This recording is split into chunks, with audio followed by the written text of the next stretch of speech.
La récréation est terminée. Afrique Média veut libérer les nations, la seule chaîne libre dans le monde. C'est vous, téléspectateurs d'Afrique Média, qui le dites sans cesse et cela nous honore. Bonsoir l'Afrique et bonsoir le monde. Bienvenue mesdames et messieurs à cette autre édition d'Appel sur le continent. C'est l'émission des téléspectateurs, c'est vous qui avez la parole, mais à côté de vous, on a des invités, des consultants et bien sûr des experts et qui nous permettent de mieux cerner notre sujet et pour faciliter également la compréhension à un certain nombre de nos téléspectateurs. Et pour cet après-midi, nous sommes avec notre géopoliticien attitré Luc Michel. Bien le bonsoir Luc.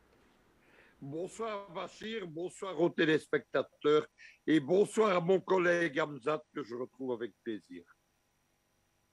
On le retrouve également, vous l'avez dit, c'est Suleiman Hamzat, expert en questions sécuritaires. Suleiman Hamzat, bonsoir. Je crois que le micro de Suleiman est muté. Tout à fait. Voilà, allez, bonsoir Suleiman. Bonsoir Bachir, bonsoir à tous les téléspectateurs, bonsoir à mon ami très respecté Luc Michel et bonsoir à toute la galaxie patriotique panafricaine. Et bien sûr, cette galaxie patriotique panafricaine qui nous suit en ce moment, très fier de vous avoir en tout cas sur le plateau. Et à vos côtés, Roland Bayala. Bonsoir Roland.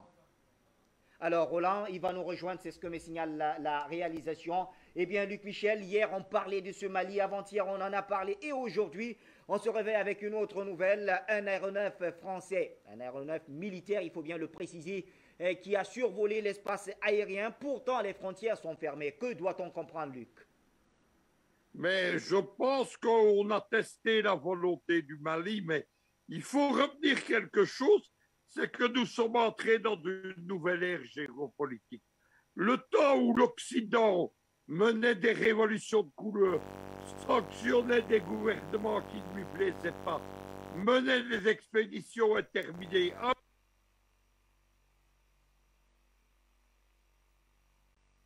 Il a des mesures de rétorsion.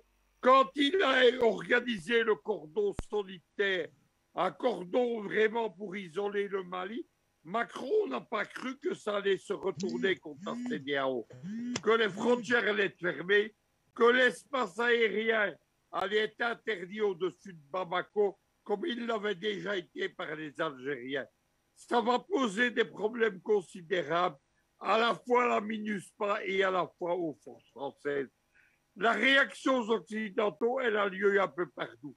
Les Iraniens, sous sanction des Américains, viennent de dresser une liste d'entités américaines qu'eux-mêmes vont sanctionner et interdire d'activité. À Hong Kong, on a tenté plusieurs révolutions de couleur, c'est la chasse aux agents de l'Occident. En Russie, c'est la même chose. La principale ONG pro-occidentale, Mémorial, vient d'être dissoute sur décision de la justice. Le Mali suit le mouvement. C'est la fin d'intimider les ennemis de l'Occident. C'est la fin de cette domination absolue qui avait conduit à la destruction de la Jamaria il y a encore 10 ans. La parole est à vous, Suleiman. Comment analysez-vous ce survol non autorisé de l'aéronef français de l'espace aérien malien, alors que les frontières quand même sont interdites en appliquant le principe de réciprocité à tous les pays de la CEDEAO? Mon cher Rachid Ladan, permettez que je vous cite un dicton de mon village qui dit que quand on tue un coq, il faut lui permettre quand même de battre de l'aile. La France se trouve complètement dans un désarroi où, croyant avoir le support de la CEDEAO, elle se permet, n'est-ce pas, des tentatives de violation de l'espace malien. Mais je crois qu'à l'allure vont les choses, les autorités maliennes, avec l'appui de leurs alliés, prendront des dispositions pour parer à ce genre d'éventualités.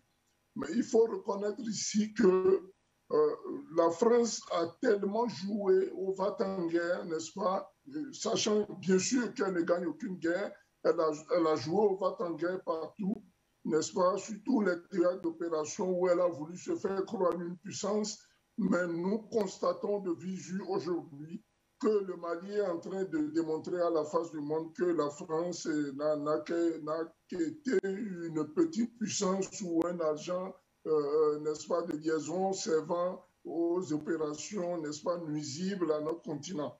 Il faut relever aussi le fait que aujourd'hui, les populations sont complètement déterminées.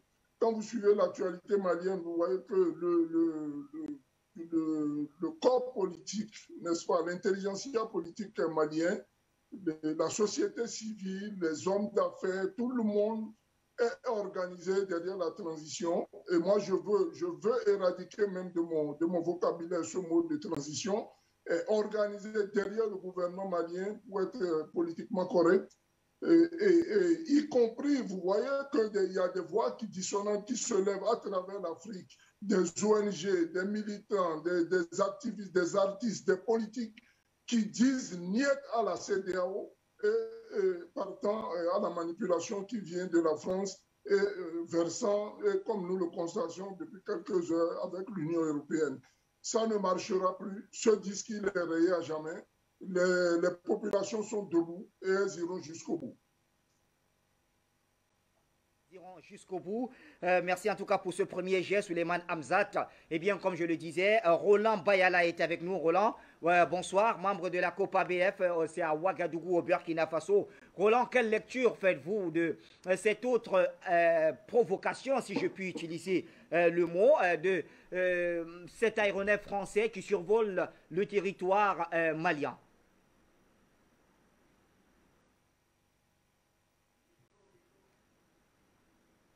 Roland, vous m'avez suivi? Roland Bayala? Alors apparemment, Roland n'a pas le retour.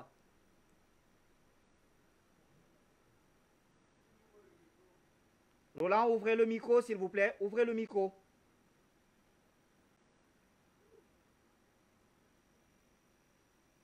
Voilà. Voilà. Bonsoir, bonsoir à tout le monde, excusez. Oui. Bonsoir à Afrique Média. Bonsoir à tous les co-débatteurs. Voilà, et merci encore une fois de plus pour cette opportunité que Afrique Média offre à la jeunesse burkinabé de s'exprimer à travers la Copa BF et par-delà à la jeunesse africaine. Aujourd'hui, pour cette question du survol de l'espace aérien par la France de l'avion français, nous disons aujourd'hui qu'il faut que le Mali et les Africains en général puissent s'attendre à ce type de et le comportement de la part de la France. Parce que, comme on le dit, comme on le sait, depuis que la ministre des Affaires étrangères française a commencé à attaquer l'État malien, nous avons compris depuis ce moment que la France ne va pas se laisser faire. La France ne va pas quitter facilement au Mali. La France va jouer tout ce qui est à son possible pour pouvoir déstabiliser ce pays frère. Là, c'est une évidence. La preuve ici avec la CEDEAO et l'UEMOA vient confirmer nos dires. Donc aujourd'hui, ce que nous devons de nous faire, c'est de travailler effectivement de concert à ce que l'armée russe, cette collaboration entre le Mali et la Russie puisse être à 100% effective. Que ces différents pièges qui sont en train de tendre encore à l'État malien puissent ne jamais pouvoir prospérer. C'est là aujourd'hui. C'est une guerre qui est clairement déclenchée entre le Mali, entre les Africains révolutionnaires et cet État fantoche, cet État terroriste de la France. Donc, nous, ça ne nous étonne pas que la France joue toujours à ce jeu-là. Voilà. Un avion, vous avez dit clairement que vous n'êtes plus dans ce pays. Vous avez dit clairement que vous allez retirer vos soldats et vous avez même commencé. Mais comment se fait-il encore que vous soyez là encore à faire survoler l'État malien avec votre avion? Si ce n'est des actes de sabotage, des actes d'intimidation, des actes pour montrer toujours que vous êtes là et vous n'allez jamais partir. Et donc, je pense que c'est un signal fort qui doit amener l'État malien à redoubler de vigilance face à cette France, parce qu'elle ne va pas se laisser faire facilement comme ça. Et donc, effectivement, nous sommes en train de nous mobiliser pour cela. Donc, je vais m'arrêter pour là. Merci. Voilà, merci pour ce jet, Bayala. Luc Michel, alors provocation, intimidation, est-ce qu'il y a des risques quand même de se retrouver dans une situation de guerre déclarée contre le Mali? Je parle de guerre dans le sens propre du terme. Écoutez, ce qu'il y a, c'est que généralement, les questions des interdictions aériennes, elles conduisent toujours à des situations comme celle-là. La France a testé la volonté du Mali et elle prétend que les vols de la MINUSMA et ces vols militaires ne seraient pas concernés par l'interdiction de survol. Le risque de guerre, on ne voit pas qui pourrait la faire. Vous savez que la CEDEAO a essayé de mettre sur pied une force d'intervention rapide sur le modèle de ce qui a été fait en 2017 contre Yahya Jammeh en Gambie. Et ça n'a pas marché actuellement, elle n'a pas été capable de se déployer, que ce soit contre le terrorisme, etc., et encore moins aujourd'hui contre le Mali. La Russie, par ailleurs, a précisé qu'il n'était pas question que des troupes étrangères viennent mettre en danger ces troupes et ces infrastructures. Voilà donc la situation. Je ne crois pas à une tentative de la CEDEAO elle-même, mais les tentatives des Français sont réelles. La France essaye de montrer qu'elle a encore des muscles et qu'elle est encore présente militairement, alors que les gens de l'OTAN sont en train de la lâcher. Après les Allemands qui annoncent leur départ, c'est la mission militaire des forces spéciales irlandaises qui était présente, elle qui est déjà partie du Mali. Sont annoncés, et bien sûr, Souleymane Hamzat. Aujourd'hui, on sait quand même que dans son communiqué, la CEDEAO avait annoncé justement une future force en attente qui est là, qui pourrait éventuellement aller libérer, je mets ça entre guillemets, le Mali. Est-ce que vous y croyez? Ben, écoutez, du point de vue déjà de la problématique du terrorisme, il faut s'interroger sur la capacité de chaque État déjà à lutter contre le terrorisme. Et il n'y en a pas un là qui arrive à tenir. Le Togo, il est frappé, le Bénin depuis quelques semaines, le Burkina, c'est même pas la peine, le Mali essaie de se relever de ses cendres, le Togo, il est en train de s'attaquer, le Ghana est en train de connaître une sécession vers la région vers Volta Region. Vous vous rendez compte que tous ces pays-là, en réalité, qui veulent mettre une force sur pied, n'en ont pas les moyens. Elles n'en ont ni les moyens, les capacités militaires, ni les capacités financières, et ni les capacités opérationnelles. Je pense que c'est une vue de l'esprit. Pour tenir à ce que, pour s'en tenir en ce qui concerne la violation, n'est-ce pas, de l'espace par cet aéronef français, je pense que les autorités militaires maliennes doivent prendre toutes les décisions, en particulier la force aérienne malienne doit prendre toutes les dispositions, n'est-ce pas, pour parer à ce genre d'éventualité, surtout que cet aéronef a été interpellé par, n'est-ce pas, la tour de contrôle, n'est-ce pas, du Burkina et celui du Niger, de ne pas violer l'espace aérien malien compte tenu des sanctions qui étaient en cours. Bon, je veux m'interroger sur le fait que où la CEDEAO a d'autres sanctions que nous constatons et que la France en elle-même se donne le droit de violer ces sanctions-là. Alors, qui des deux sont réellement en train de faire le job? Donc, vous voyez quelle cacophonie, quelle zizanie il y a au niveau de la France et de la CEDEAO quant à l'application de ces décisions. Et je pense que le Mali, avec tout ce que je vois se dessiner, sortira grandement vainqueur, n'est-ce pas, de cette confrontation. Très bien. Alors, Bayala, je me retourne vers vous, Bayala, avec une question de téléspectatrices, et ils sont d'ailleurs très nombreux à nous suivre ce soir encore. Alors, Palmira Lo-Gimat qui nous écrit. Alors, elle demande, mais la France avait dit que l'arrivée des Russes était synonyme de son départ au Mali. Pourquoi elle ne veut plus partir? Alors, je vous pose cette question puisque ce n'est pas à moi de répondre. Bayala. Effectivement, je pense que la France n'a jamais eu la volonté de partir. J'ai dit au début que lorsque vous suivez, vous écoutez clairement, la ministre des Affaires étrangères, Laurence Parly, française, depuis le début de son allocution, lorsqu'elle attaque le Mali, lorsque vous écoutez ses propos, vous savez très bien, en allant aussi analyser les propos d'Emmanuel Macron lui-même, par rapport au Mali, vous savez très bien que cet État français n'a jamais eu la volonté de quitter le Mali.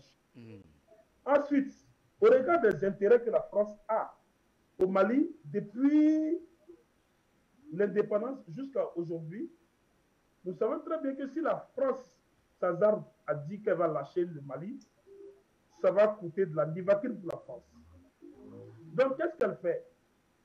Elle essaie de jouer sur une guerre de communication en montrant aux yeux de la communauté internationale et aux yeux des Africains que c'est elle qui était là comme gendarme au niveau des pays africains, c'est elle qui est là comme gendarme pour réguler l'avancée du terrorisme au niveau du Mali. Et donc, elle montre aux yeux du monde entier qu'elle n'a pas d'intérêt au Mali, mais au contraire que c'est les Maliens qui ont plus d'intérêt à ce que la France reste à leur niveau. Mais malheureusement pour elle, elle s'est rendue compte qu'avec l'avancée des choses, le pouvoir en place malien s'est assumé depuis le début. La population malienne s'est assumée. Ils ont demandé à la France et à ses troupes de dégager, de déguerpir. Donc, en même temps, la France se trouve dévoilée aux yeux du monde entier.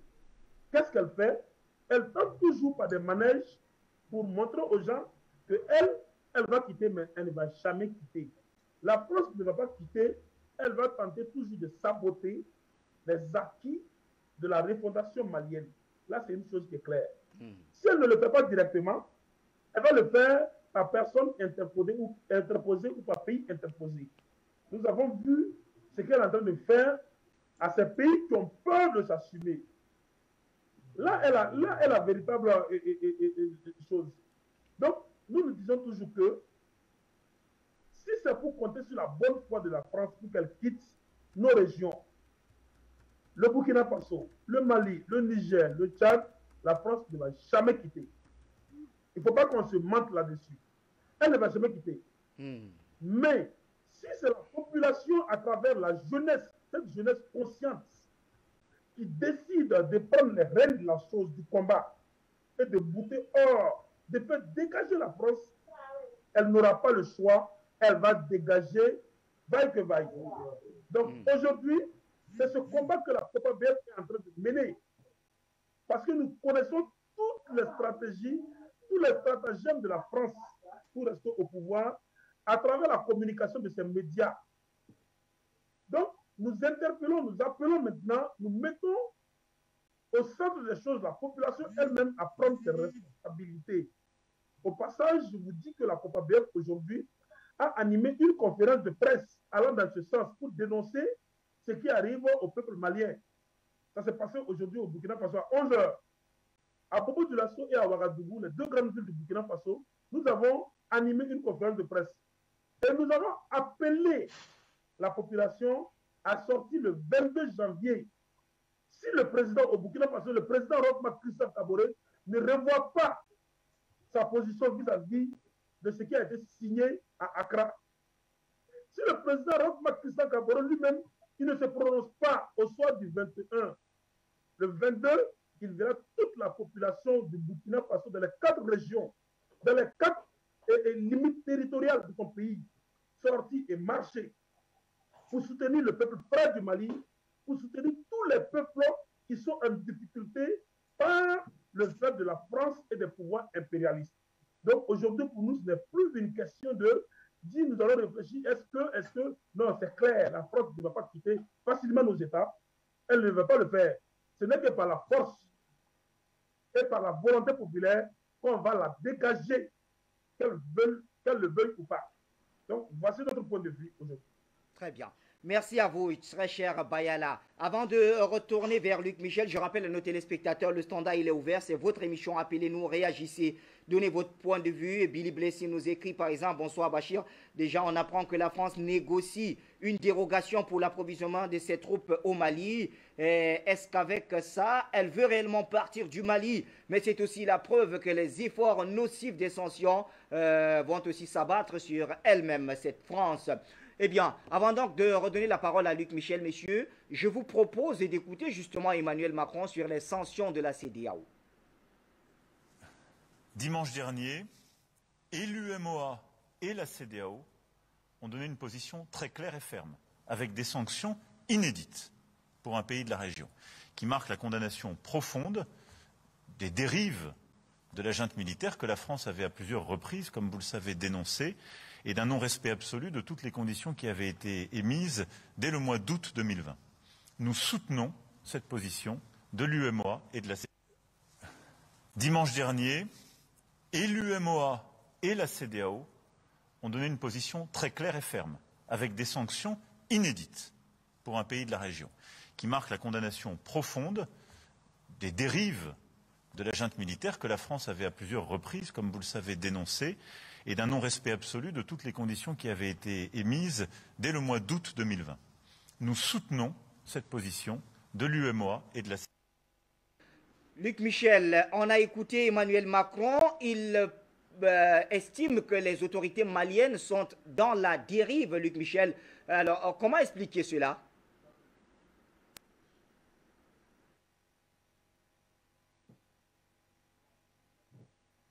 Luc, vous me recevez?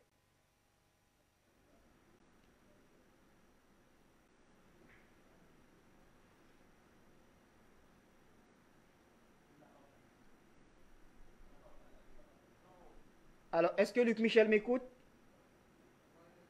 D'accord, des petits soucis avec la ligne de ce côté-là. Est-ce qu'on peut y aller avec Hamzat? Souleymane Hamzat, peut-être une réponse à cette question. On vient d'écouter Emmanuel Macron qui estime que les autorités maliennes sont dans la dérive. Mais je venais de vous citer un dicton de mon village. Ouais, quand vous tuez un coq et qu'il est dit à terre, laissez-lui le temps de gicler un peu. La France, elle est complètement en perdition. Je pense, pour ne pas exagérer, elle se jette dans un dilatoire qui ne dit pas son nom. Elle a perdu tout sens, n'est-ce pas, de ce que peut régir, n'est-ce pas, les relations internationales. Je ne vois même pas quelles sont les raisons pour lesquelles la France vient intervenir dans ce débat. C'est un débat qui est d'abord malien, avant d'être celui de la CEDEAO, sachant que le Mali fait partie des États membres fondateurs de la CEDEAO. La France n'a rien à y voir. Je pense que le fait de traiter des sanctions d'inédit... Justement, la France estime qu'elle a... Oui, Souleymane Hamzat, la France estime qu'elle a son mot à dire dans ce qui se passe au Sahel. Elle a engagé des soldats français qui, parmi eux d'ailleurs, il y en a qui ont perdu la vie, une cinquantaine. Alors, elle estime qu'elle a son mot à dire. Il n'y a que 50 soldats qui sont morts. Combien de soldats maliens sont tombés? Combien de populations civiles sont aujourd'hui au fond des carnivaux? Sinon au fond des tombes. Comparé aux 50 militaires français, cela ne vaut que dalle pour nous. En tant que panafricains, nous devons faire savoir à la France qu'elle n'est pas chez elle. Imaginez-vous une armée africaine qui descend sur les Champs-Élysées sous prétexte que les gilets jaunes soient attaqués et qu'il fallait faire tout le bordel qui vient installer ici sous prétexte du terrorisme. Il faut que ça s'arrête désormais. Et cela se fait souvent avec la complicité de nos chefs d'État. Ouais, et c'est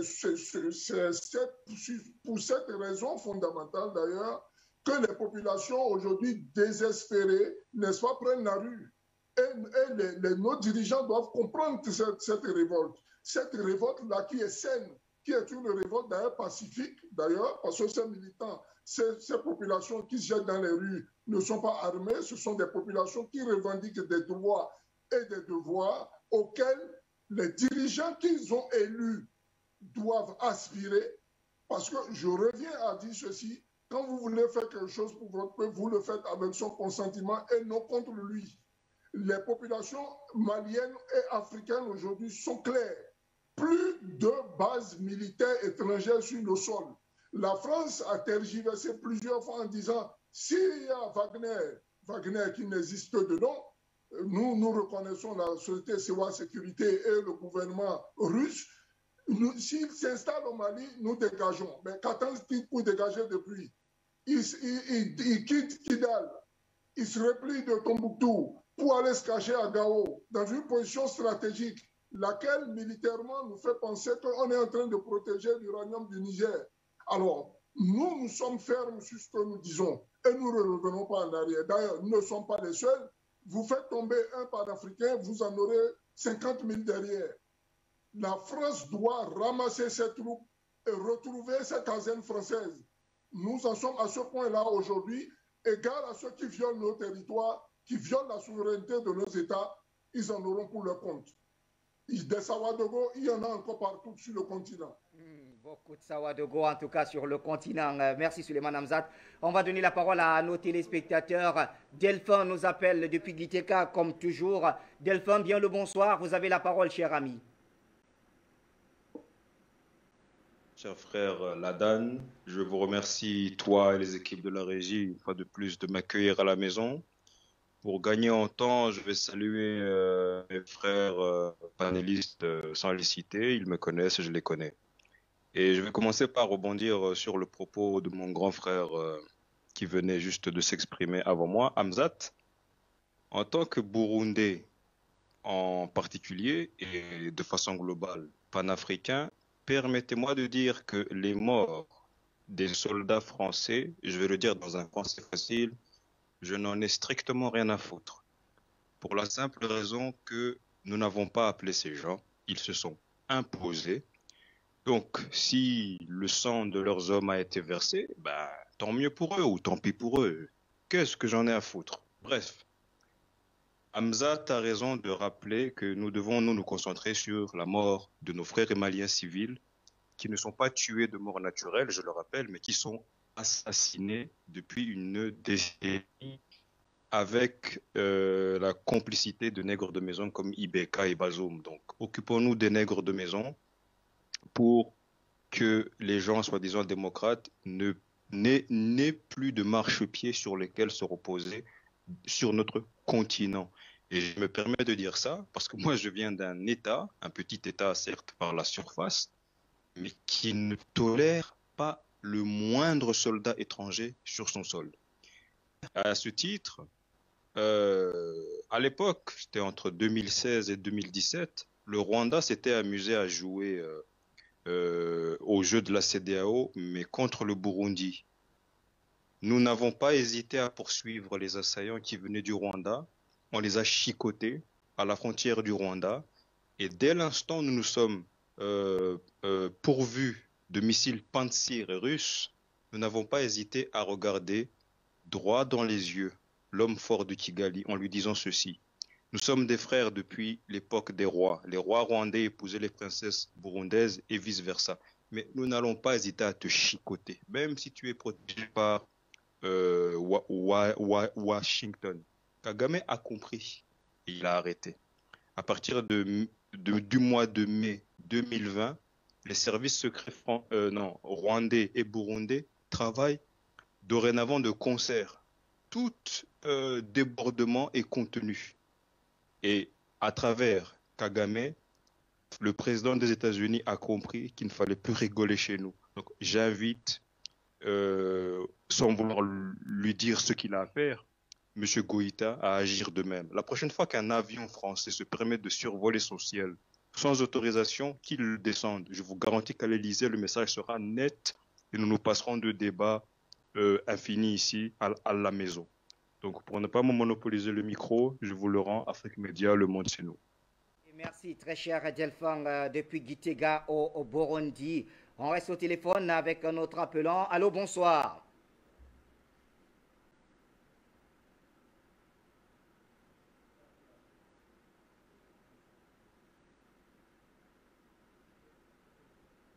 Allô, bonsoir, on ne vous écoute pas bien.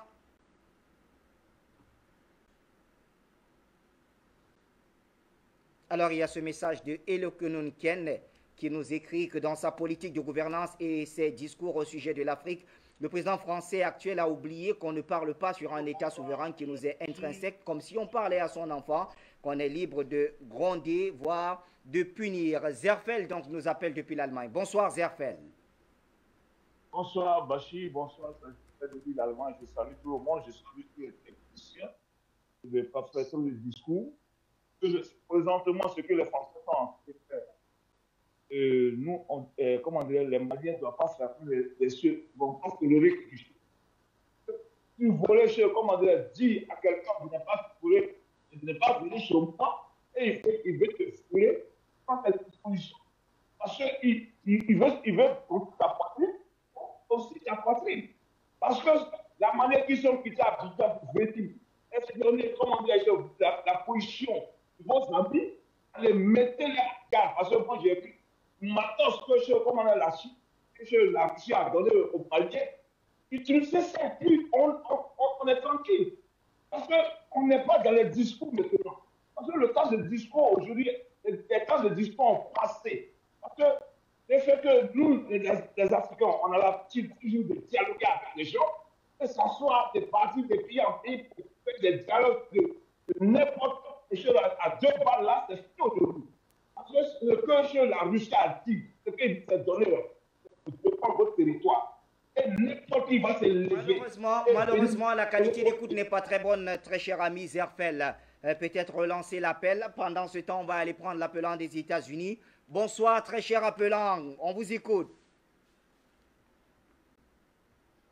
C'est Jean qui nous appelle des États-Unis.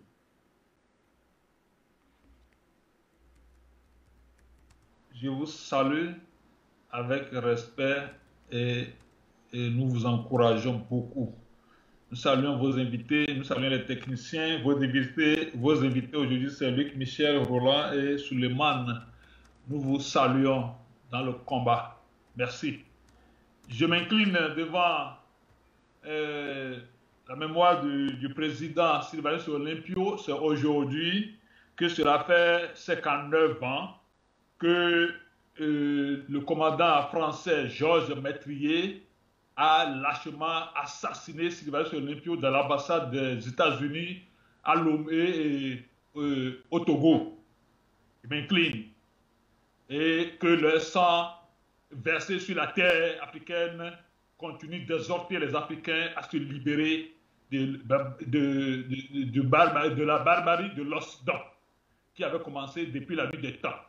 Donc, dans le même temps d'idée, c'est comme ça que les Français réfléchissent. L'arrogance, mensonge, manipulation. C'est ce qui fait qu'ils ne trouvent pas en mal de violer l'espace aérien malien. Alors, pour rire un peu, nous demandons à la CEDEAO de sanctionner la France parce qu'elle a violé leur embargo. Donc, la CEDEAO doit sanctionner la France. Les fainéants de la CEDEAO, sanctionner la France. Comme vous savez réfléchir, sanctionner la France parce qu'elle a violé votre embargo sur le Mali. Alors, Bachir, nous devons savoir ceci, que les Africains ne doivent plus se laisser, et surtout ceux-là, et les traites, ne doivent plus se laisser guider par leur ventre, mais plutôt par l'humanisme qui inspire l'Afrique, qui est dans l'Afrique, et que l'Occident le sait très bien. Alors, nous appelons les Africains à ne plus faire confiance à ces soi-disant des Américains qui viennent en Afrique pour les tromper. Cette fois-ci, on voit qu'on met les Noirs devant pour faire le jeu. Même ici et ailleurs, c'est comme ça qu'ils font maintenant. Et ces Noirs-là pensent que oui, bon, ils sont dans le jeu, et ils se voient réconforter, c'est faux. C'est comme ça qu'on les utilise. Ne les regardez pas. Que personne ne se dise américain pour venir en Afrique, soi-disant aider. Parce que depuis la nuit des temps, ces Américains ont participé au pillage en supportant la France dans tous les domaines. Je viens de dire que c'est dans l'ambassade de l'Amérique, des États-Unis, au Togo, que le Français là, a assassiné ce brave intellectuels, Sébastien Impro. Hein? Voilà, donc ne faites plus confiance à ceux-là. C'est des menteurs. Il faut le même jeu. Alors, aujourd'hui, nous voyons la crédibilité de la Russie. Non, ce n'est plus à démontrer. Ce n'est pas à inventer, c'est là. C'est la réalité. N'ayez pas peur de voir la face. C'est la réalité. La Russie est là justement pour supporter l'humanisme de l'Afrique. Parce que ça n'est de trop. Le continent le plus pillé, détruit, c'est l'Afrique. Et ils ne savent. Pour quel intérêt? Pour quel intérêt, Bachir? Ça suffit. Que la justice divine tranche. Que la justice divine tranche. Et elle est en train de trancher. Ou est ainsi. Que Dieu bénisse, nous sommes en guerre. Il n'y a pas de pitié pour ce Lucifer-là. Il n'y a pas de pitié. C'est la justice divine qui va frapper. Que Dieu bénisse. Du courage, la lutte en avant et avançons au large. Merci. Mon cher Jean, depuis les États-Unis, eh bien, un autre appelant me signale-t-on ou on revient d'abord vers nos... D'accord, Zerfel est revenu, j'espère que cette fois c'est la bonne. Zerfel? Je pense que la question est bonne. Je vais dire quelque chose de très important. Parce que présentement, ce que les Français sont en train de faire, ils intimider sur les Maliens, et ce qui n'est pas possible. Alors, tout ce que moi, je demande aux Maliens aujourd'hui, tout ce que vous avez reçu de la Chine et de la Russie, vous avez des choses, comment dirais-je, un gros pas derrière vous, n'ayez pas peur. Et dans ces Français, et même tous les ambassadeurs qui sont quittés dans ce pays aujourd'hui, ils n'ont pas le droit de recevoir quelque chose. Et même s'ils veulent quitter le pays, ils vont transiter dans des pays qui ne leur permettre pas un avion qui va bousculer les ressortissants de Français. Non, pas d'avion sur le territoire malien. Un avion français n'a pas le droit d'atterrir sur dans l'aéroport malien. Parce que s'ils peuvent quitter le Mali, ils doivent transiter dans certains pays de la France. Et tous les ambassadeurs, tous ceux qui aujourd'hui, de la CEDEAO, qui ont voté contre le Mali, c'est tous ces ambassadeurs, tous ces ressortissants qui doivent quitter le pays, ils doivent transiter dans certains pays avant de rejoindre des pays. Ça, c'est la moindre des choses. Ne laissez pas un avion atterrir qui dit que sont venus chercher des ressortissants. Non, il n'est pas question. Parce que, soyez sûrs, parce que la guerre que la France a déclarée indirectement avec vous, soyez prêts pour ça. Parce que on a vu ce qui s'est passé dans plusieurs pays africains. On a vu en Côte d'Ivoire, on a vu ce comment dirais-je au Burkina, on a vu ce comment dirais-je en Libye. Tous ceux qui sont ça aujourd'hui, tous ceux qui sont aujourd'hui, ont pu s'amuser avec ça. Parce qu'ils nous ont amusés. En Côte d'Ivoire, avec ces Français, aujourd'hui, nous sommes dans la merde. Donc, moi, je demande aux France, comment dire, je n'ai même pas joué à c'est-à-dire que la diplomatie, là, de la timidité. C'est-à-dire face à face, et puis, j'ai dit à mes frères Kinabé, vous pouvez sortir. En Côte d'Ivoire, c'est impossible. Parce qu'aujourd'hui, même justement les ressortissants maliens qui sont en Côte d'Ivoire, ils ne peuvent pas sortir. Parce que quand ils vont sortir, ils vont les mater. Et c'est la moindre des choses. Donc, vous avez la possibilité de sortir de 20 heures, renverser les ambassades qui sont dans vos pays respectifs pour qu'ils détachent. C'est la moindre des choses. Je m'arrête là parce que si je vais continuer, ça sera trop mal pour les Français. Parce que ce qui sont en train de se faire là, c'est la technicité. Parce que ils ont commencé, c'est le commencement de quitter l'Afrique totalement. Ça, c'est la moindre des choses. Il n'y a pas d'amusement en ce moment avec les Français. Merci de m'avoir poussé quelques temps pour quelques minutes pour que je puisse dire quelque chose. Allez, merci mon très cher Zerfel pour la contribution. Alors, on va prendre Roland et on part donner la parole bien sûr à Bayala, c'est important. J'ai une question pour Bayala à la suite d'un constat des téléspectateurs. Roland Kené, bonsoir, cher ami.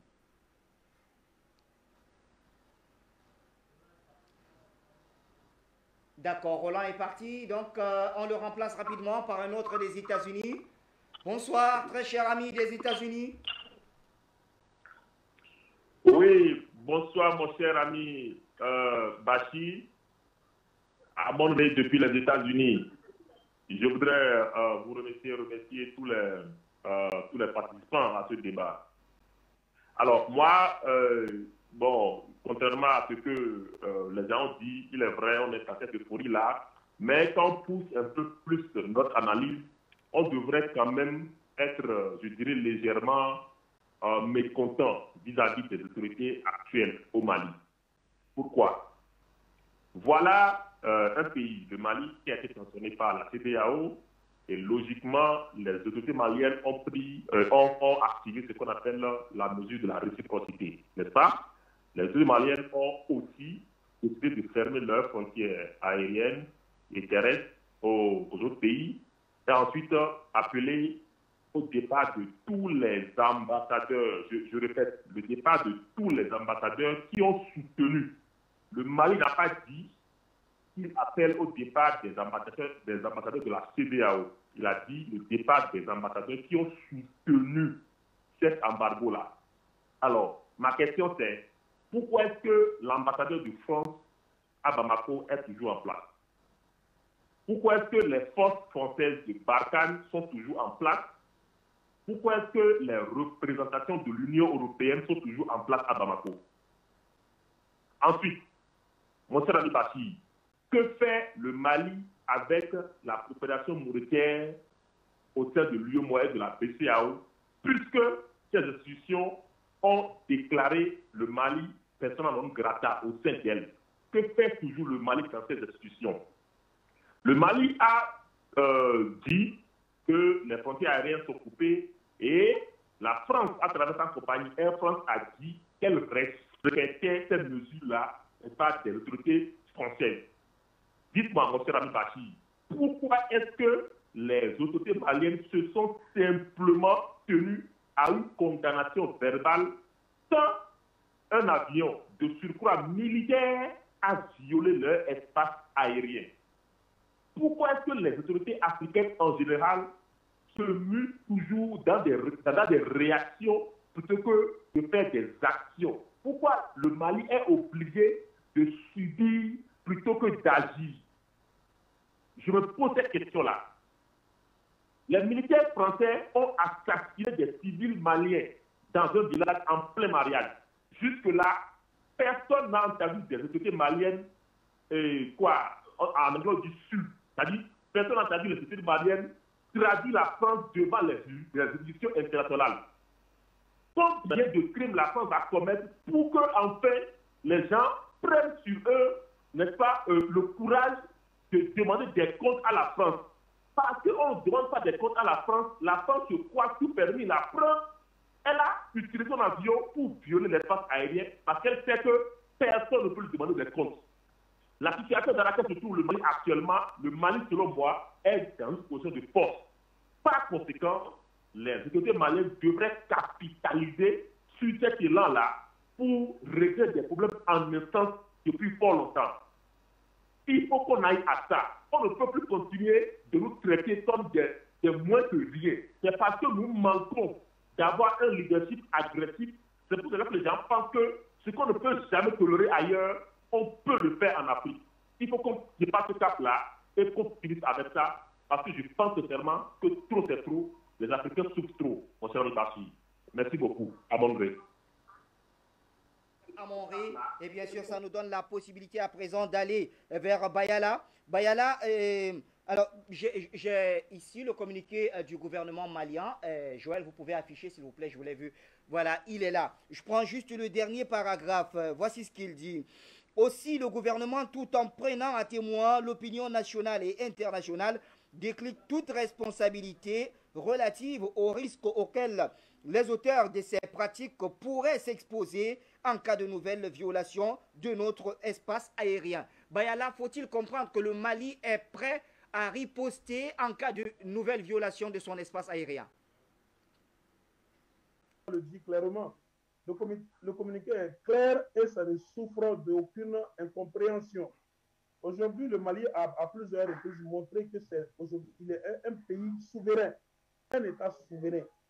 Les chefs, comment on appelle ça, le gouvernement malien a à plusieurs reprises montré qu'il est assez responsable, assez mûr, assez mature pour conduire la transition jusqu'à son terme.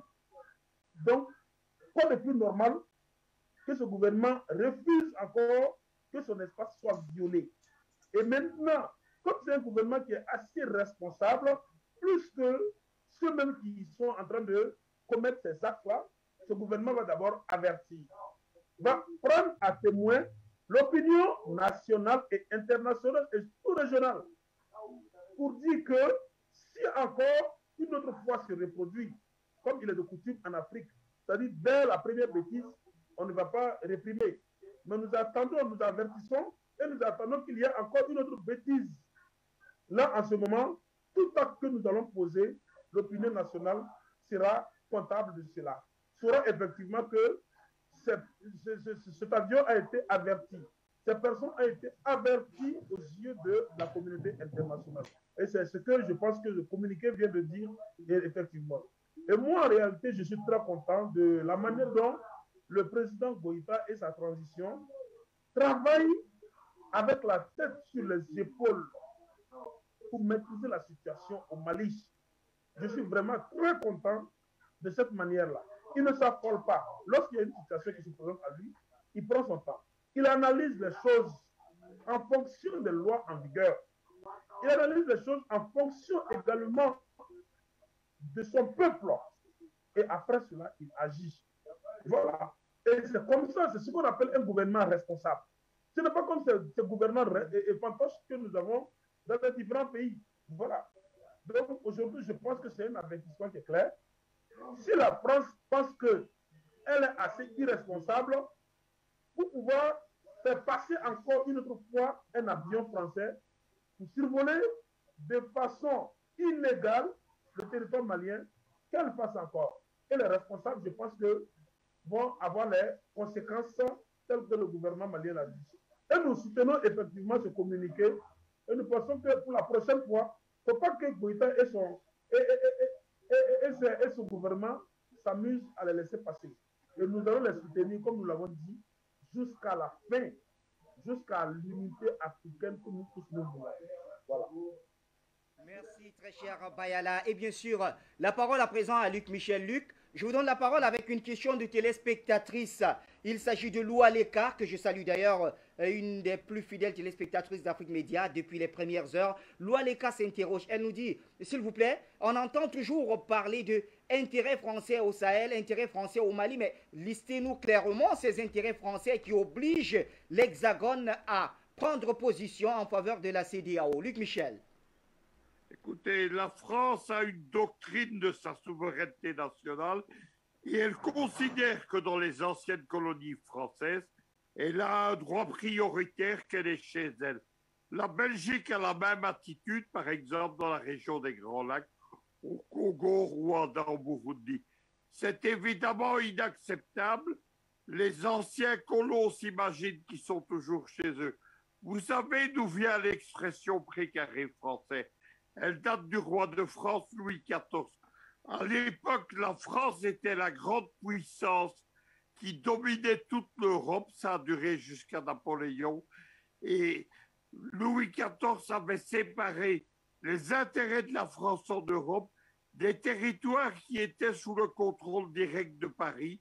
Il appelait cela son précaré.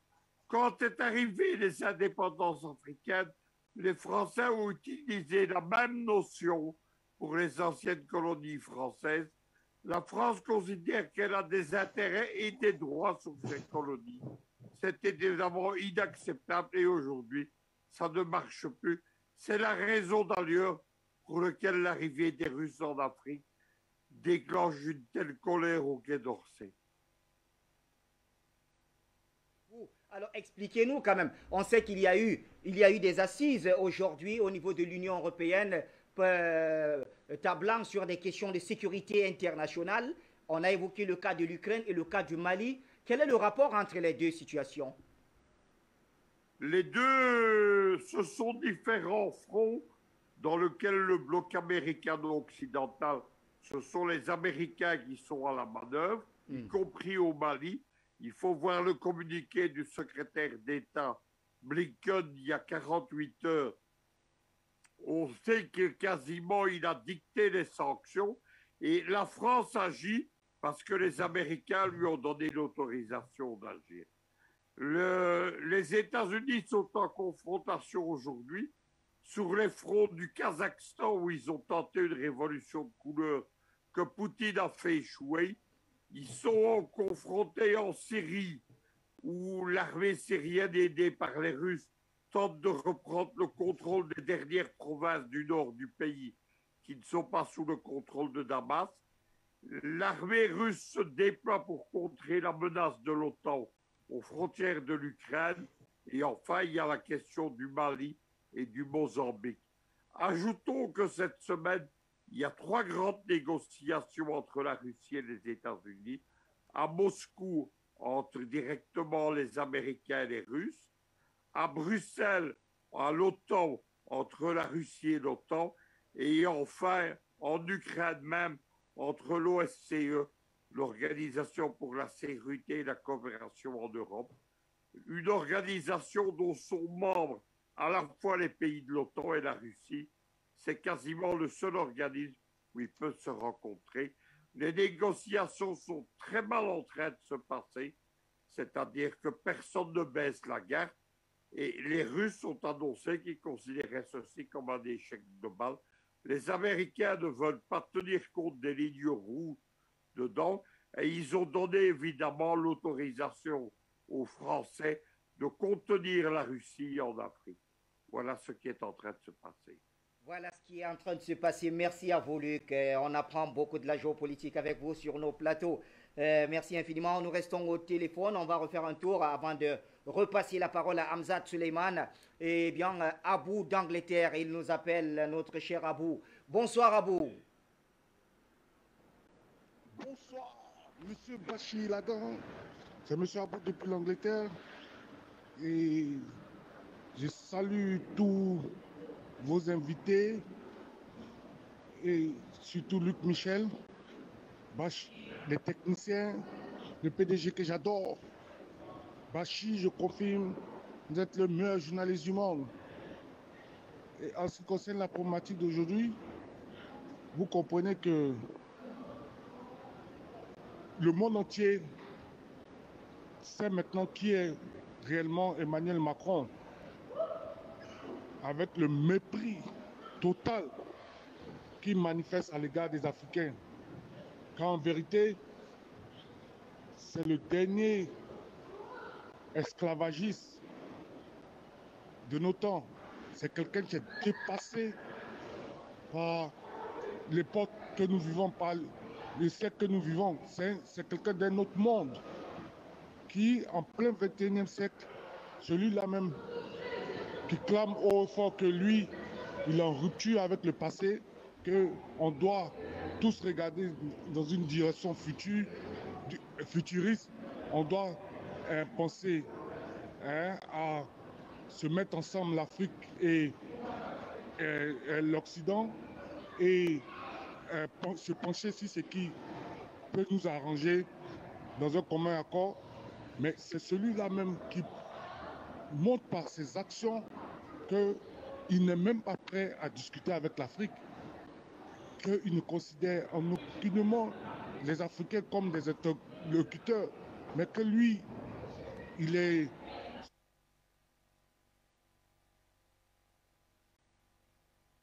Alors, j'ai l'impression qu'on a été coupé vers la fin. Notre cher Abou d'Angleterre pourra certainement revenir pour compléter. J'ai l'impression qu'il voulait dire quelque chose d'assez important, mais ça s'est coupé. Hélas, Abou, vous allez revenir. Il n'y a pas de problème. Le standard reste ouvert. Je vois Delphin qui me fait des grands signes également. Certainement veut-il ajouter quelque chose. On y reviendra, à moins que Delphin soit déjà au bout du fil.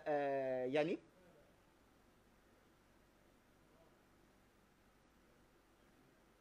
D'accord, la liaison n'est pas parfaite avec lui. Lamine Diop essaie également de nous joindre. Lamine Diop au standard. Lamine, bonsoir.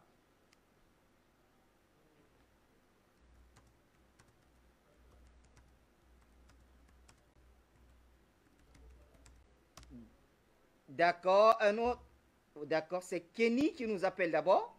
Kenny, bonsoir.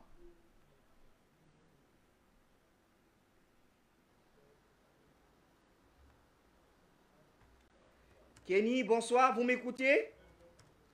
Monsieur Wabo, Oui, allô, Kenny. bonsoir. Voilà, vous avez la parole. Oui, merci, Monsieur Ladan. Bonsoir à vous, bonsoir à vos invités et bonsoir à tous les téléspectateurs d'Afrique Média. Monsieur Ladan, je voudrais intervenir sur 4 points. La première chose qu'il faut toujours rappeler aux Africains, c'est que la France est complètement mise à nu. C'est-à-dire que la France est engagée avec les Africains dans une sorte de jeu de cartes, seulement sans informer les Africains. Mais ce qu'elle ne savait pas, c'est qu'un jeu de cartes a un nombre de cartes fini. Et elle a épuisé toutes ces cartes. Grâce à Afrique Média, nous connaissons toutes les cartes que joue la France. Ce que nous voyons aujourd'hui au Mali, là, on l'a déjà vu en Côte d'Ivoire. Vous vous rappelez, un beau jour, il y a une colonne de chars blindés qui s'est dirigée sur la présidence de la Côte d'Ivoire. Et quand les Ivoiriens les ont stoppés, ils ont dit qu'ils s'étaient égarés. Je vous rappelle que la présidence de la Côte d'Ivoire est à côté de l'ambassade de France. Voilà les gens qui disent qu'ils sont égarés en plein Abidjan, avec des chars d'assaut qui roulent sur du bitume. Donc ce qu'on voit au Mali là, c'est la même chose. Mais Afrique Média nous a déjà aidés. J'ai dit, la France a abattu toutes ses cartes. Si elle est obligée d'afficher cette violence pure, cette violence brutale, c'est parce qu'elle a été dénudée. Elle est mise à nu, elle ne peut plus rien nous apprendre. Maintenant, ça m'amène à la mobilisation. Le message qu'a envoyé le gouvernement malien est très clair. Quand un avion vole un espace, cet avion est dangereux, ça peut venir tuer nos paysans. Donc, cet avion, s'il franchit encore l'espace aérien malien, ça doit être abattu, aussi simple que cela. Et ça m'amène à appeler tous les Maliens, tous les Africains, d'abord les Maliens, à remobiliser tous les paysans à nos cultures guerrières. C'est-à-dire qu'il faut toutes les rites guerriers, les villages doivent être activés pour pouvoir identifier l'ennemi, parce que la France, très longtemps dans nos pays, s'est habituée aux infiltrations. Il ne faut pas que les intellectuels comme vous soient en train de combattre alors que nos paysans continuent à croire que nos ancêtres, c'est les Gaulois. Non, ce n'est pas vrai, nous sommes en guerre.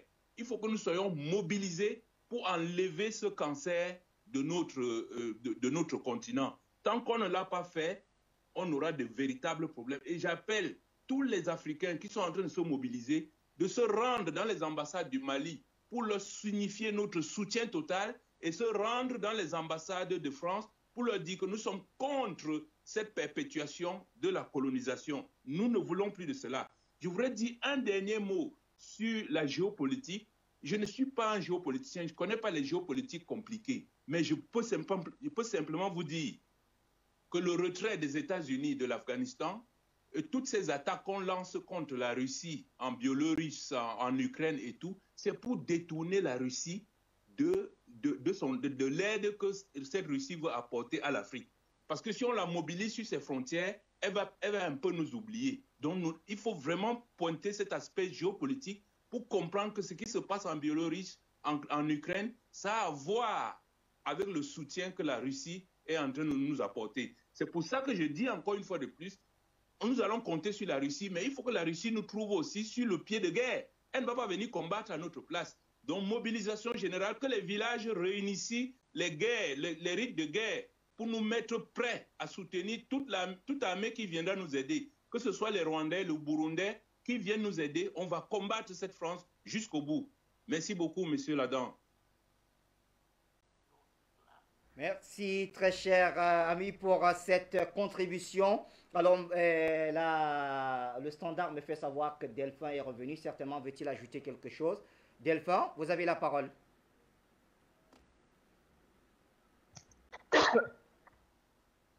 Allô, Delphin? Oui, bonsoir mon frère. Merci une fois de plus de m'accorder la parole. Effectivement, je veux apporter une précision. je suis ravi des frères qui ont parlé avant moi. Et ils ont su souligner, notamment celui qui vient de prendre la parole juste avant moi, le prochain aéronef, il faut ni plus ni moins le descendre. Le communiqué du gouvernement malien va dans ce sens. J'en suis extrêmement satisfait. Pourquoi est-ce que je dis ça? C'est très simple. Tant que l'armée française était la seule à pouvoir se promener à droite à gauche au Mali, empêchant notamment les FAMAS de se déployer sur leur propre territoire, je pouvais comprendre qu'il y avait une certaine prudence, une certaine temporisation. Mais aujourd'hui, l'armée algérienne est sur place. L'armée russe est sur place. J'ai même envie de dire que l'armée burundaise est inutile. Ces deux armées seules suffisent à dissuader ce nain géopolitique qu'est la France. Par contre, une chose importante, la décision de frapper un véhicule ou un aéronef français ne peut venir que de M. Goïta ou de M. Choguel Maïga. Nous ne pouvons pas nous permettre de prendre une telle décision. C'est pour cela que tout à l'heure, quand j'ai pris la parole la première fois, j'ai dit que c'est le gouvernement burundais qui n'a pas hésité à bombarder les cibles rwandaises, informant indirectement leurs parrains, que sont les États-Unis, que la récréation était finie, comme on dit souvent dans cette émission. Donc, pour moi, la prochaine étape, c'est de viser ce genre d'aéronefs et de les descendre sans sommation. Il y a eu suffisamment de sommation depuis 60 ans. Et je rejoins mon frère Amon-Ré. Dans la même logique que je viens d'expliquer, il est temps de commencer à vraiment inquiéter l'ambassadeur de France à Bamako. Donc, je vais m'arrêter ici pour ce soir et je reviendrai sans doute pour les prochaines émissions Afrique Média, Le Monde c'est nous. Merci très cher Delphin pour la contribution une fois de plus. Souleymane Hamzat, alors aujourd'hui, compte tenu du soutien que bénéficie la France au niveau de l'Union européenne, est-ce que vous pensez que le Mali pourra tenir quand même jusqu'au bout?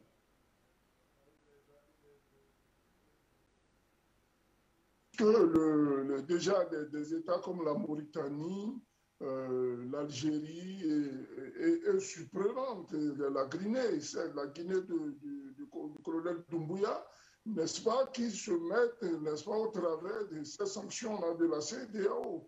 Déjà, du point de vue social et économique, je pense que ceux qui ont prôné ces sanctions-là devaient doublement réfléchir. Vous voyez aujourd'hui que les Sénégalais, les transporteurs sénégalais commencent déjà par donner de la voix parce qu'ils perdent énormément dans ces sanctions-là qui ont été des sanctions prises à la qui étaient des sanctions.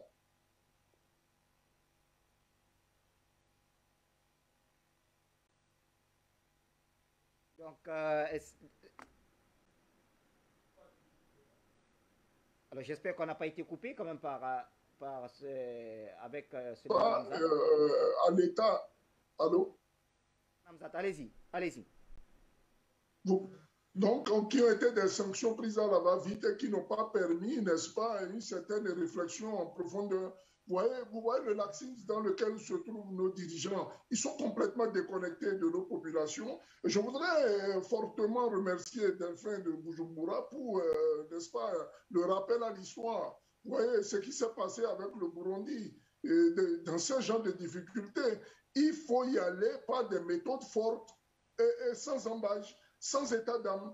Je voudrais aussi rappeler à nos téléspectateurs l'histoire de ce que, entre-temps, les services secrets britanniques avaient demandé l'aide, n'est-ce pas, de Thabo Mbeki pour faire renverser le président du Zimbabwe, Robert Mugabe, à l'époque. Ça a été un niet, mais total. Il va falloir que les pays de la sous-région, dont les trois que j'ai cités, soient en toute solidarité, n'est-ce pas, face à ce genre d'embargo, parce que ça n'arrive pas qu'aux autres.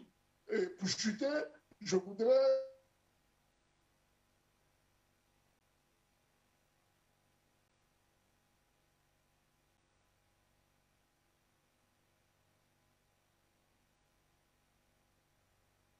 Voilà. Quelques soucis de... Dommage, quelques soucis de connexion. Je voudrais rechuter en disant, j'appuie M. Amon-Ré, mais entièrement. La loi de réciprocité doit faire partie de notre quotidien. Elle doit devenir désormais notre tasse de thé. Vous frappez, nous frappons désormais. Il va falloir que cela s'instaure pour que la bêtise française puisse s'arrêter. Donc, qui est dit. Alors, Yannick, on a un de nos habitués également qui essaye de nous joindre. Il s'agit de M. Yao. C'est vrai que ça fait très longtemps qu'on ne l'a pas eu. Et là, il est en train d'essayer de nous joindre. Donc, on le prendra le moment venu. Pendant ce temps, on va prendre cet extrait justement du représentant de la France au Conseil de sécurité. Hier, on a écouté le représentant malien. Eh bien, on va écouter le représentant de la France cette fois-ci. Et on reviendra faire un dernier tour de table.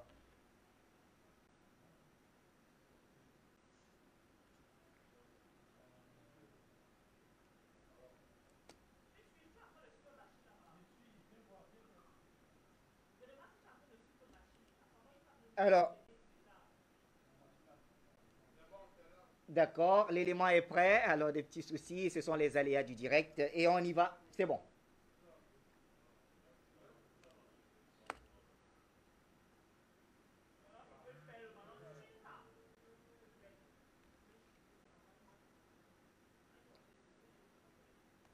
Allez, ça en met du temps, ça en met du temps. Et donc, on va donner la parole à notre cher Bayala. Bayala, ce sera certainement le dernier mot. Aujourd'hui, quand on lit un peu partout, on constate que le Mali appelle l'Afrique à la résistance. Quel pourrait être l'apport des Africains en soutien au Mali? Ok, merci bien. Je pense qu'aujourd'hui, le fait de venir en aide au Mali, ce n'est pas au Mali qu'on vient en aide. On vient en aide à nous-mêmes Africains. Parce que nous l'avons dit toujours, si aujourd'hui nous amusons et que le Mali venait à tomber, ce que nous ne souhaitons pas, c'est toute l'Afrique qui va tomber. Parce qu'aujourd'hui, le Mali est réellement l'espoir de l'Afrique. Le Mali est l'espoir de tout un peuple, de toute une race. Et donc, nous avons intérêt, même si le Mali ne nous avait pas appelé à une mobilisation générale, par devoir de race, nous devons le faire. Nous devons le faire. Nous devons venir en aide au Mali pour permettre à ce peuple-là de réussir ce qu'ils sont en train de faire pour toute l'Afrique. Voilà. Donc, c'est ce que nous disons. Voilà pourquoi nous avons fait appel aujourd'hui à tous les concitoyens, à tout le peuple africain de se mobiliser le 22 à l'appel du camarade Kémy Séba, de se mobiliser le 22 janvier et de faire blocus derrière le Mali contre les différentes sanctions émises par la CEDEAO et l'UEMOA. Et du même coup, nous demandons aussi à toute la population de se mobiliser dans les grandes villes contre les chefs d'État, contre le président Roch-Marc Christian Kaboré, si au soir du 21, une heure, ne revenait pas sur sa décision, la décision qu'ils ont pu apprendre à Accra. Ce jour-là, ça va être pire pour lui. Donc aujourd'hui, nous avons intérêt à aller derrière le Mali. Et je pense que j'invite tous les frères, tous les panafricanistes, toutes les OSC d'Afrique francophone, toutes les OSC du Burkina, du Niger, de la Côte d'Ivoire, du Bénin, etc., à se mobiliser ce jour-là, le 22, derrière ce pays frère malien. Et je pense que nous allons démontrer une fois de plus aux yeux du monde entier que lorsque l'Afrique est unie, rien, absolument rien ne peut empêcher sa progression vers son salut. Et je profite encore de remercier Afrique Média pour cette opportunité. Je remercie les doyens avec lesquels nous avons échangé ce soir. Et je dis, on se tient toujours, car le combat a commencé. Ça ne va pas cesser tant que le continent ne sera définitivement libéré de ces mains, de ces vautours, de ces vampires que sont l'Occident impérialiste. Merci Bayala, merci infiniment. Allez, il y a un dernier appelant, comme je l'ai annoncé tout à l'heure, c'est M. Yao. Donc on va le prendre avant de donner la parole à Luc Michel et à Suleiman Hamzat pour leur dernier mot également. M. Yao, bonsoir.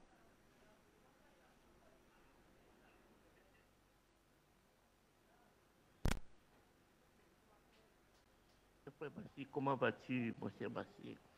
Écoute, mon cher frère Bachir, je t'apporte une réponse à ta question quand tu demandes qu'on te liste les intérêts de la France en Afrique, au Mali. Tu sais, mon cher Bachir, et il y a une information, il y a un événement qui est passé très rapidement la semaine dernière, dont beaucoup, on n'a pas bien suivi ce débat-là. Tu sais, c'était la semaine dernière. Il y a un pays européen du Nord, là, ça doit être je pense que ça doit être la Suède ou le Danemark ou bien Norvège, un de ces pays nordiques européens, vient d'organiser le plus grand complexe de fabrication de batteries électriques. Tu sais, cette fameuse batterie-là, électrique. Et quels sont ceux qui fabriquent en dehors de ce pays nordique-là? C'est la Chine qui est en tête de cette fabrication de la batterie électrique. Et la France se bat. On sait très bien que la transition, cette fabrication de batteries, ça va être aussi au même titre que le pétrole. La France se bat pour la création, pour la construction de ce complexe-là, pour combattre les Chinois, la Chine. Il se trouve que la France n'a pas le moyen financier et le moyen technologique. C'est l'Allemagne. C'est l'Allemagne. La France fait le maximum.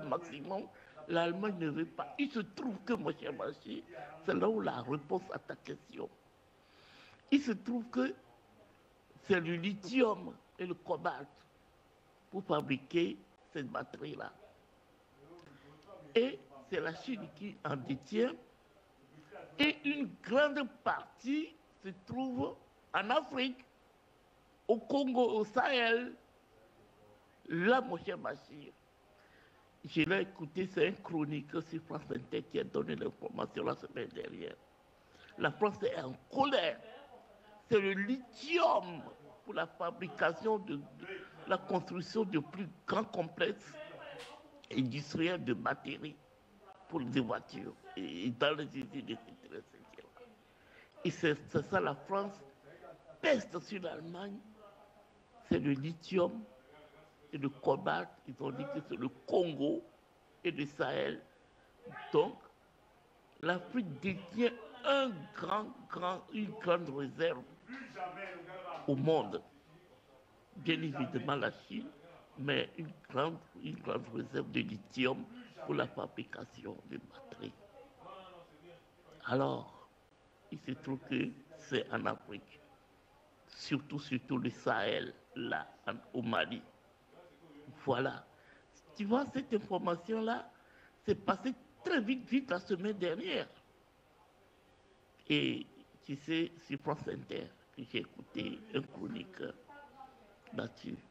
C'est pour te dire, mon cher Bachir, que la France et le lithium et le cobalt pour la fabrication de ce complexe, la France est devenue folle. La France est devenue folle. Pèse contre l'Allemagne parce que l'Allemagne traîne les pieds. Le lithium, voilà une partie de ta question. Et en ce moment, c'est la Chine qui fait la course en tête. La France veut que ce soit elle. Mais elle n'a pas le moyen technologique, elle n'a pas le moyen financier, et non seulement ça, le moyen de ressources, de cobalt et de lithium. Voilà une partie. Cette information-là, elle est passée inaperçue. Merci en tout cas pour l'information, Monsieur Yao. Le temps nous tient à la gorge. Et bien, on n'a plus que 2 minutes à partager entre Luc Michel et Suleiman Hamzat. Suleiman Hamzat, un dernier mot au moment où nous refermons cette édition. Moi, ce serait des propositions au gouvernement malien. Oui. C'est d'abord de résilier tous les accords militaires qui lient le Mali à la France, n'est-ce pas? Et partant, veiller d'abord au départ de tous ceux qui ont participé au niveau de l'ONU à la signature de ces accords bidons et au départ réel, sans condition, de la force Barkhane du territoire malien. C'est la première condition sine qua non par laquelle le Mali pourrait se mettre au niveau de la sécurité intérieure en toute quiétude. Le deuxième point, c'est de veiller à la création de sa propre monnaie. Si on ne peut pas aller vers un ensemble sous-régional, c'est qu'il va falloir tout de suite que le Mali prenne sur elle, n'est-ce pas, la décision de créer sa propre monnaie et de sortir de ce bordel qu'est le franc CFA. Et pour chuter, la veille citoyenne, et je passe par les forces de sécurité maliennes, la capitale Bamako doit être en état de siège jusqu'à ce que ces forces étrangères là ne quittent ce pays-là. Il va falloir redoubler d'efforts. Et comme l'a dit un de nos intervenants, les vieilles méthodes guerrières de nos ancêtres doivent être remises sur la place. Il va falloir, depuis nos contrées, les villages, les hameaux, en passant par les quartiers de ville, les villes, avoir des concertations régulières de sécurité. Et en cela, c'est aussi simple que ça, comme nous l'avons fait, nous, sous la Révolution béninoise. Il faut créer des comités locaux de sécurité qui veillent, n'est-ce pas, à la sécurisation des personnes et des biens et partant à la sécurisation de nos autorités. Je ne voudrais pas quitter cette émission une fois de plus en remerciant le colonel Mamadou Doumbouya pour la décision, laquelle qualitative et panafricaniste, qu'il a prise vis-à-vis de ses frères du Mali. Nous restons soudés derrière le Mali. Afrique Média, le monde, c'est nous. Merci, le monde, c'est nous. Vous l'avez si bien dit, Suleiman Hamzat. Luc Michel, vous avez le dernier mot. Moi, je voudrais répondre aux inquiétudes qui existent depuis quelques jours parmi les Africains. Et ces inquiétudes, elles sont suscitées par des mises en garde de certains panélistes dans des émissions qui nous disent que la Russie est en train de négocier avec les États-Unis. Elle va peut-être lâcher l'Afrique pour y retirer des avantages à ses frontières. Ça n'arrivera pas. Poutine a précisé il y a 8 jours que la Russie se battait aujourd'hui pour son existence même et pour des choses essentielles. Elle sait que le combat principal, il n'est pas en Ukraine, il n'est pas au Kazakhstan, il n'est pas en Syrie aujourd'hui, il est sur les terres africaines. La Russie ne laissera pas tomber les Africains, elle ne se retirera pas d'Afrique parce que ce serait accepter sa propre défaite et son propre démembrement. Il faut arrêter de reprendre cette propagande qui malheureusement reprend celle du Quai d'Orsay et du State Department. N'ayez pas peur, Africains, la Russie est un partenaire solide. Elle a risqué son existence à la fin de la Première Guerre froide. Elle sait aujourd'hui que c'est en Afrique que se mène le combat de la liberté. Donc la Russie sait que c'est en Afrique que se mène le combat de la liberté. Infiniment merci à Luc Michel, à Suleiman Hamzat et bien sûr à Bayala, qu'on retrouvera déjà en train de battre les pavés dans quelques heures seulement en soutien au Mali. Merci à cette équipe technique qui est avec nous ce soir encore pour Appel sur le continent. On se retrouvera donc dans les prochaines heures. Mais en attendant, comme toujours, Linda Ndidi vous attend aussi pour le grand journal africain. Bonne suite des programmes sur Afrique Média, la télévision panafricaine.